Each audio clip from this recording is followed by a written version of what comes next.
So the question is statement based question है बेटा। पहला स्टेटमेंट है two forces p vector plus q vector and p vector minus q vector where p vector is perpendicular to q vector when act at angle θ1 each other the magnitude of their resultant is √3 p square plus q square when they act at an angle θ2 the magnitude of their resultant becomes √2 p square plus q square. This is possible only when θ1 is less than θ2। ये आपका statement number 1 है। Statement 2 है in the situation given above θ1 is equal to 60 and θ2 is equal to 90। ठीक, तो दोनों statement की जांच करनी है बेटा। अपन को पहला स्टेटमेंट लेते हैं कि आपके पास दो फोर्स हैं। पहला फोर्स है बेटा अपना p vector plus q vector, simple सी बात है, और दूसरा फोर्स है बेटा अपना p vector minus q vector. ठीक है, क्लियर हुआ। p वेक्टर और q वेक्टर एक दूसरे के परपेंडिकुलर हैं, तो इससे क्या चीज मालूम पड़ेगी बेटा? आपका p वेक्टर और q वेक्टर अगर आपके परपेंडिकुलर हैं तो आपका f1 का मैग्नीट्यूड निकल के आ जाएगा। भाई मैग्नीट्यूड ऑफ f1 कितना हो जाएगा आपका? इसका magnitude of p vector plus q vector. अब magnitude of p vector plus q vector कितना होगा बेटा आपका? √p square plus q square plus 2pq cos theta. इन दोनों के बीच में एंगल कितना है? 90। तो cos 90 कितना होता है बेटा अपना? 0। cos 90 0 होता है तो वो वाला टर्म आपको लिखने की आवश्यकता नहीं है। ठीक, F2 फोर्स का भी मैग्नीट्यूड निकाल के रख लेते हैं बेटा। तो ये कितना हो जाएगा? p vector minus q vector. तो वापस क्या आ जाएगा बेटा आपका? √a square plus b square, है ना। तो ये आपका p square plus q square होगा माइनस 2pq cos 90। तो cos 90 वाला टर्म फिर से 0 हो जाएगा, सिंपल। यानी आपका p1 प्लस pq यानी f1 का भी मैग्नीट्यूड वही है और f2 का मैग्नीट्यूड भी वही है। अब ये दोनों फोर्स किसी θ1 एंगल पर वर्क कर रहे हैं, θ1 एंगल पर वर्क कर रहे हैं, तो इनका रिजल्टेंट कितना है? √3p square plus q square. तो θ1 एंगल पर जब वर्क कर रहे हैं कौन कौन से? f1 और f2। f1 f2 θ एंगल पर वर्क कर रहे हैं तो इनका रिजल्टेंट कितना हो जाएगा भैया? इनका रिजल्टेंट का मैग्नीट्यूड कितना हो जाएगा? √f1 square plus f2 square plus 2f1 f2 cos θ1। यही होगा ना। ठीक है, अगली बार लिखेंगे नहीं इसको। तो रिजल्टेंट कितना दिया है बेटा आपको? ये दिया है √3p square plus q square. ये आपको रिजल्टेंट दिया है। कब? जब θ1 पर है। तो f1 स्क्वायर तो बेटा हमने निकाल ही लिया, कितना आएगा बेटा आपका? p square plus q square. f2 square भी यही है, यानी ये भी आ जाएगा आपका p square plus q square. Root हट जाएगा ना, सिंपल सी बात है।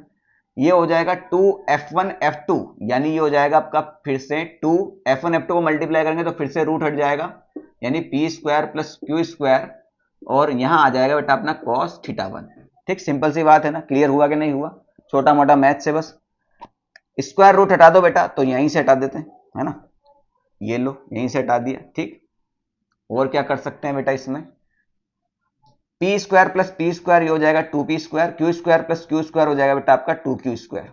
ये लो 2q स्क्वायर, ये लो, तो यहां से इसको भी हटा दिया। ठीक, ये हो जाएगा आपका 3p square plus 3q square. तो ये हो जाएगा आपका 3p स्क्वायर और ये हो जाएगा आपका 3q square.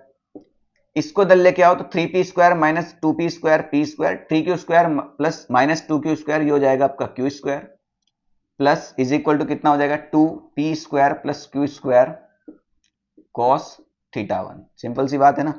p square plus q square से पूरा p square plus q square खत्म हो गया, तो cos θ1 कितना आ जाएगा बेटा आपका? 1/2। cos θ1 1/2 आ गया, यानी θ1 की वैल्यू कितनी हो गई? 60 डिग्री। क्लियर हुआ कि नहीं हुआ? ठीक, अगला वाला केस लेते हैं जिसमें आपका जब f1 f2, यानी इसको एक साइड लिख के रख लो इस रिजल्ट को कि θ1 आपका 60 डिग्री है। ठीक है ना। ठीक, अब आपका दिया है केस नंबर 2 कि जब θ2 होगा तो f1 f2 का रिजल्टेंट कितना आएगा आपका? √2p square plus q square. तो इसको यहां से फिर से हटाना पड़ेगा, है ना। इसकी अभी कोई जरूरत नहीं है क्योंकि इसका रिजल्ट जो था वो हमने निकाल लिया पहले, है ना। तो यहां पर अब इसको हम θ2 पे लगाएंगे तो θ2 हो जाएगा और रिजल्टेंट दिया है बेटा आपको √2p square plus q square. चलो लिख ही देते हैं, फिर बाद में कर लेंगे। 2 square plus p square plus q square. तो f1 स्क्वायर फिर से कितना हो जाएगा बेटा हमारा? p square plus q square. f2 square फिर से हो जाएगा बेटा p square plus q square plus 2 f1 f2 फिर से हो जाएगा p square plus q square और cos θ2। बात समझ में आ गई? ठीक है, दोनों तरफ रूट कर दो बेटा, फिर से वही करेंगे हम, दोनों तरफ रूट कर स्क्वायर कर देंगे तो ये खत्म हो जाएगा। ठीक, P square plus P square फिर से हमारे पास हो जाएगा 2p स्क्वायर, और Q square plus Q square फिर से हमारे पास हो जाएगा 2q स्क्वायर। ठीक, इसको अंदर मल्टीप्लाई करोगे तो ये हो जाएगा 2p स्क्वायर और ये हो जाएगा हमारा 2q स्क्वायर। 2p स्क्वायर से 2p स्क्वायर खत्म हुआ, 2q स्क्वायर से 2q स्क्वायर खत्म हुआ, तो ये हो जाएगा आपका 0 और ये हो जाएगा आपका 2p square plus q square cos theta 2। ठीक है, ये पूरा टर्म 0 के नीचे आया तो 0 हो जाएगा, तो cos थीटा 2 कितना हो गया बेटा आपका 0 डिग्री। cos थीटा 0 कब होता है, जब थीटा कितना होगा 90 डिग्री। तो थीटा 1 आया 60 और थीटा 2 आया बेटा आपका 90 डिग्री, और ये क्लियर हो चुका है कि जो थीटा 1 है ये लेस देन थीटा 2 है। ठीक है, तो हमारा स्टेटमेंट नंबर फर्स्ट तो ट्रू हो गया क्योंकि थीटा 1 लेस देन थीटा 2 आ गया, सब कुछ क्लियर है।